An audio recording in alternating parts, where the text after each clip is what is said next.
झारखंड में आज 16वां दिन है जहां छात्र अपनी मांगों के साथ डटे हुए हैं। जहां वो मांग सरकार से कर रहे हैं कि उनकी जितनी भी मांगे हैं उनको सुन लिया जाए।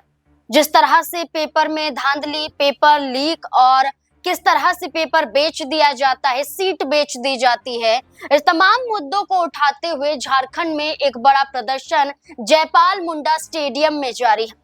और ऐसे में सरकार के जो समिति के सदस्य हैं वो छात्रों के यूनिट से बातचीत भी कर रहे हैं।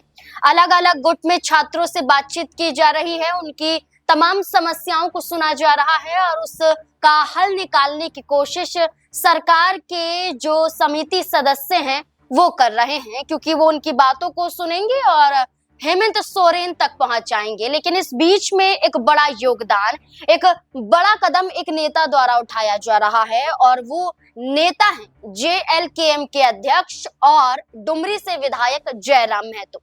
एक तरफ तो उनकी पार्टी के नेता देवेंद्र नाथ महतो भूख हड़ताल पर हैं। पहले तो निर्जला हड़ताल पर थे, यानी कि ना तो वो खाना खा रहे थे और ना ही पानी पी रहे थे, यानी कि पूरी तरह से वो हड़ताल पर बैठे हुए थे। सोनम वांगचुक से बातचीत होने के बाद देवेंद्र नाथ भूख हड़ताल पर अभी भी हैं, लेकिन लिक्विड वो ले रहे हैं और उस पर ही अपना हर दिन गुजार रहे हैं। लेकिन अब जयराम महतो ने भी बड़ा ऐलान कर दिया है। उनका ये कहना है कि जो सरकार ने 5 सदस्य समिति का जो गठन किया, जो छात्रों से बातचीत कर रही हैं, इसमें बड़ा हेरफेर देखा जा रहा है, क्योंकि जो ये समिति है सिर्फ और सिर्फ सरकार से जुड़े हुए पक्षों को सुन रही है, ना कि तमाम छात्रों को सुन रही है। यानी कि इतनी बड़ी मांगों के साथ स्टेडियम में हजारों की संख्या में छात्र मौजूद हैं, लेकिन कुछ चुनिंदा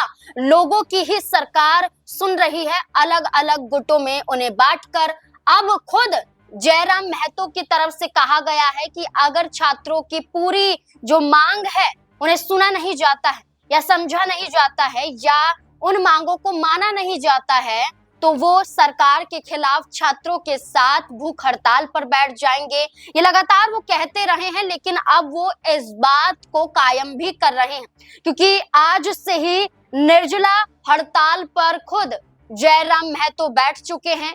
ये एक दिन की जो है ये हड़ताल होगी, उपवास कह सकते हैं, ये होगा जयराम महतो का और उनकी ये मांग होगी कि सरकार झुके, हेमंत सोरेन जो सरकार है वो झुके और छात्रों की सुने। अब देखना होगा कि एक तरफ उनके नेता देवेंद्र नाथ महतो भूख हड़ताल पर हैं, तो दूसरी तरफ अब जयराम महतो ने भी बड़ा ऐलान कर दिया है। जयराम महतो ने ऐलान करते हुए ये निर्जला उपवास रखा है और विधान सभा परिसर के बाहर वो बैठ चुके हैं और उनका ये कहना है कि कई बड़े यहाँ पर धांधलेबाजी होती है, सीट बेची जाती है, आंसर शीट जो होती है वो घर में बकायदा खुद लिखी जाती है, ओएमआर जो सीट होती है उसे पहले खाली छोड़ दिया जाता है और इसके बाद इसे भरा हुआ साबित कर दिया जाता है, यानी कि जालसाजी चल रही है। ये तमाम मुद्दों को उठाते हुए जयराम महतो खुद अब निर्जला उपवास पर हैं, हड़ताल पर हैं। देखना होगा कि इसका असर क्या सरकार पर पड़ेगा, क्या हेमंत सोरेन सरकार छात्रों की सुनेगी या फिर नहीं। आपको क्या लगता है? इस पूरे मुद्दे को लेकर अपनी राय कमेंट सेक्शन में जरूर दें।